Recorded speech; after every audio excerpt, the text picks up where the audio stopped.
Hey everyone, welcome to episode 1 of Mission Control. Today we'll be talking about the energy anomaly use case.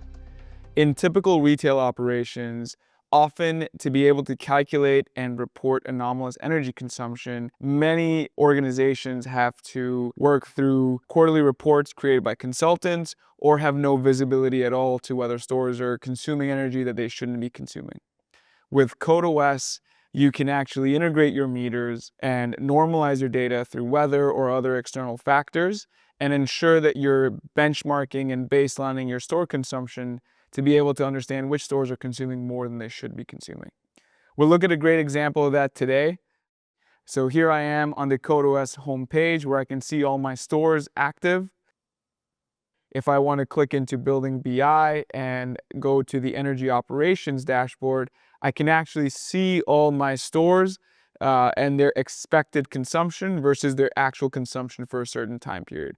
Expected consumption being their normalized energy consumption data.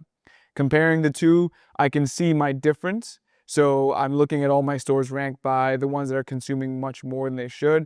For example, this store right here is consuming 9.5% more energy than it typically does on a given day.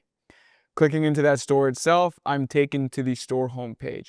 Here I can find some quick hits of comfort levels, meter data, lighting runtimes, and I can even find some faults that are active right now. And instantly my attention is grabbed by the likely root causes of that anomalous energy consumption.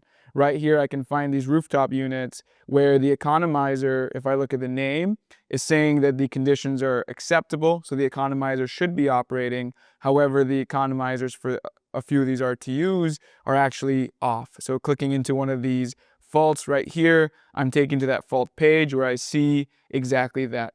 The economizer enablement is telling the economizers to function. However, the damper minimum is at 10%.